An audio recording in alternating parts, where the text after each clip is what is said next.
সারা ভারত কৃষক সভার কেন্দ্রীয় কমিটির সিদ্ধান্ত মতে আজকে সমস্ত ভারতবর্ষব্যাপী কেন্দ্রীয় সরকারের ইতিমধ্যে গ্রহণ করা তিনটা অর্ডিন্যান্স, যে তিনটা অর্ডিন্যান্স কৃষক বিরোধী এবং জনবিরোধী, এই তিন অর্ডিন্যান্সের প্রতিবাদে আজকে আমরা এই তিনটা অর্ডিন্যান্স আমরা আজকে সমস্ত ভারতবর্ষব্যাপী র্যালি আমরা প্রতিবাদ পালন করছি।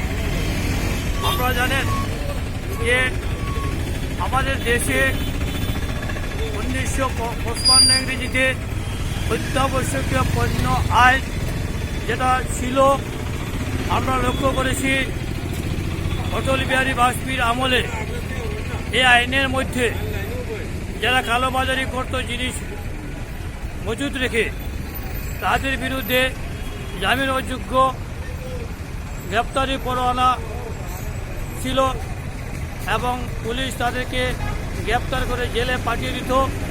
অটল বিহারী বাজপেয়ীর আমলে এই আইনটা সংশোধন করে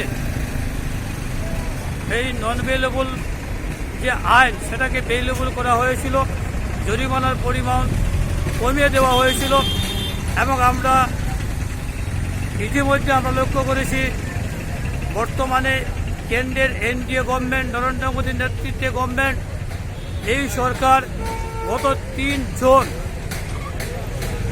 ক্যাবিনেট বসে তারা সিদ্ধান্ত নিয়েছে যে এখন ভারতবর্ষের মধ্যে এই আইন আর থাকবে না, এই আইন সংশোধন করা হবে এবং এই সংশোধনের জন্য তারা অধ্যাদেশ রাষ্ট্রপতির মাধ্যমে তারা জারি করেছেন। আমরা দেখেছি এই আইন যদি সংশোধন করা হয় তাহলে এই আইনের মধ্যে যে কথাটা বলা আছে, মানুষের নিত্য প্রয়োজনীয় যে জিনিস চাউল, ডাল, গম, আটা, চিনি, ভোজ্য তেল, আলু, পেঁয়াজ সহ নিত্য প্রয়োজনীয় জিনিস যেটা কোনো ব্যবসায়ীরা কালোবাজারি করে প্রাকৃতিক দুর্যোগের অজুহাত দেখিয়ে এবং কৃত্রিম সংকট সৃষ্টি করে জিনিসপত্রের দাম তারা যেভাবে বাড়াতে না পারে সেই আইন করা হয়েছিল এবং এই সংশোধনী করার ফলে এখন আর এভাবে ব্যবসায়ীর নিকট ছেড়ে দেওয়া হয়েছে। সুতরাং ব্যবসায়ীরা তারা তাদের ইচ্ছা মতো কৃত্রিম সংকট সৃষ্টি করে প্রাকৃতিক দুর্যোগের অজুহাত দেখিয়ে জিনিসপত্রের দাম তারা বাড়াবে, আমাদের সাধারণ মানুষদের তারা শোষণ করবে। এখন আমরা লক্ষ্য করেছি এই আইন সংশোধনীর ফলে বাজারে যে মানুষের যে খাদ্যের যে নিরাপত্তা, সেই নিরাপত্তা এখন আর থাকবে না। সুতরাং আমরা এই অধ্যাদেশ আজকে আমরা জ্বালিয়ে আমরা আমাদের প্রতিবাদ আমরা সাব্যস্ত করব। দ্বিতীয়ত আমরা লক্ষ্য করেছি 2 নম্বর যে অর্ডিন্যান্স যেটা জারি করেছেন রাষ্ট্রপতির মাধ্যমে, এটাতে বলা হয়েছে যে farmers agreement on price assurance and farm service ordinance 2020, এটাতে কি বলা আছে আমরা লক্ষ্য করেছি 2014 ইংরেজিতে নরেন্দ্র মোদী বলেছিলেন, প্রথম নির্বাচনের প্রায় 300 জায়গাতে মিটিং করে বলেছিলেন যে আমাদের ভারতবর্ষের কৃষকরা উৎপাদিত ফসলের লাভজনক দাম পাচ্ছে না এবং যার ফলে কৃষকরা আত্মহত্যা করছে, ঋণ মকুব করতে পারছে না, ঋণের দায়ে কৃষকরা আত্মহত্যা করছেন।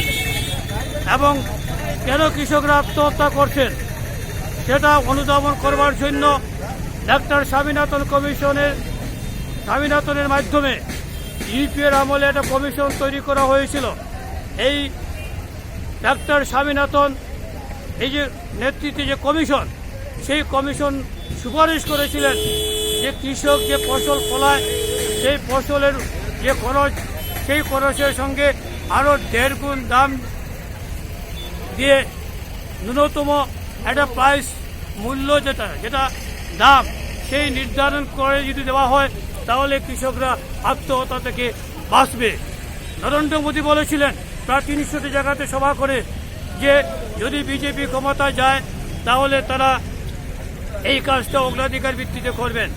আমরা লক্ষ্য করেছি আজকে প্রায় 6 বছর হলো এটা তারা করেননি, এবং যার ফলে তারা বলছেন এখন এটা নরেন্দ্র মোদী গভর্নমেন্ট বলছেন যে তাদের পক্ষে কৃষকদের ন্যূনতম সহায়ক মূল্য দেওয়া সম্ভব নয়।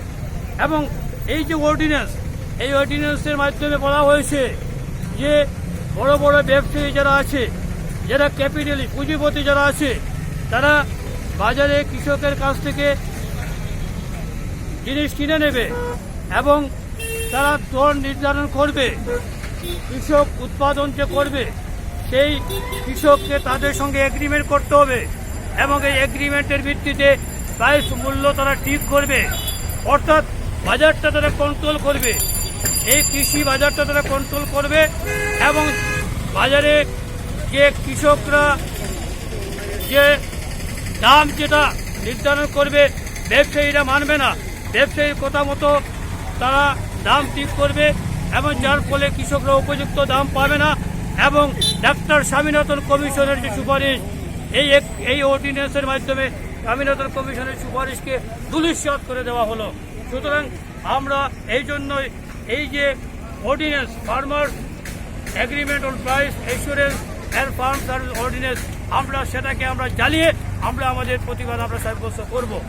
আমরা 3 নম্বর যে অর্ডিন্যান্স যেটা বলা হয়েছে, এই 3 নম্বর অর্ডিন্যান্সে যেটা বলা হয়েছে farmers produce state commerce ordinance 2020, এটাতে কি বলা আছে?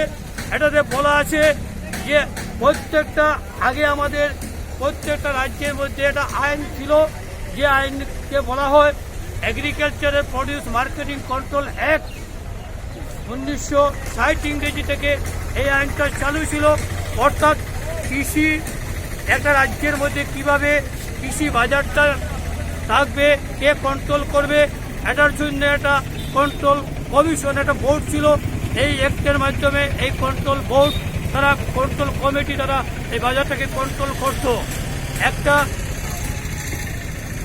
রাজ্য থেকে অন্য রাজ্য থেকে যখন কৃষি পণ্য সরবরাহ করা হতো তখন এটার উপরে একটা নিষেধ ছিল, বাধা ছিল।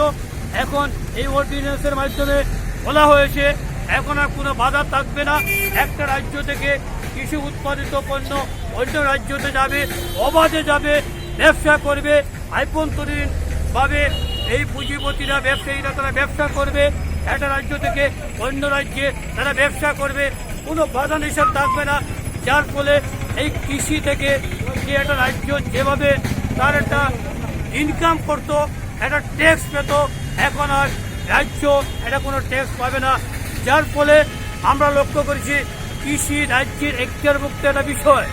এই বিষয়ের উপর কেন্দ্রীয় সরকার অর্ডিন্যান্সের মাধ্যমে তারা আজকে হস্তক্ষেপ করেছে, রাজ্যের অধিকারকে তারা গর্ব করছে। আমরা মনে করি এটা যুক্তরাষ্ট্রীয় কাঠামোর উপর আঘাত, একটা সংবিধানের উপর একটা আঘাত। সেই জন্যই আমরা এই অর্ডিন্যান্সকে আমরা জ্বালিয়ে আমাদের প্রতিবাদ সাব্যস্ত করব। সুতরাং আমরা লক্ষ্য করেছি মুদ্রা কথা হচ্ছে আজকে কেন্দ্রীয় সরকার কৃষকের বিরুদ্ধে যে অর্ডিন্যান্স জারি করে কৃষি ব্যবস্থাকে পুঁজিপতির নিকট, ব্যবসায়ীর নিকট তারা তুলে দেওয়ার যে সিদ্ধান্ত নিয়েছে, সেই সিদ্ধান্তের বিরুদ্ধে আজকে সমস্ত ভারতবর্ষ লোকসভার মাধ্যমে আমরা এই 3টি অর্ডিন্যান্স জ্বালিয়ে আমরা সাব্যস্ত আমরা করছি।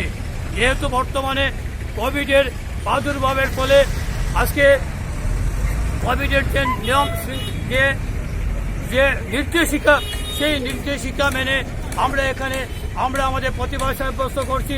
যদি এই করোনা যদি ভাইরাস না থাকতো, যদি কোভিডের নির্দেশিকা না থাকতো, তাহলে আমরা এই অর্ডিন্যান্সের বিরুদ্ধে আমরা আরো বৃহত্তর আন্দোলন গড়ে তুলতাম। কিন্তু যেহেতু আমরা নির্দেশিকা মানে আমরা বড় আন্দোলনে আমরা এই মুহূর্তে যেতে পারি না, তার জন্যই আমরা আজকে এই যে লকডাউনের বা কোভিডের যে নির্দেশিকা, সেই নির্দেশিকা মেনে সামাজিক দূরত্ব মেনটেন করে আমরা এই প্রতিবাদ আমরা সাব্যস্ত করছি। আগামী দিনে আমরা এই আন্দোলনকে আরো জোরদার আন্দোলন হিসাবে গড়ে তোলার জন্য আমরা চেষ্টা করব। সুতরাং এটা হচ্ছে আজকে আমাদের এই প্রতিবাদ দিবসের মুখ্য কথা।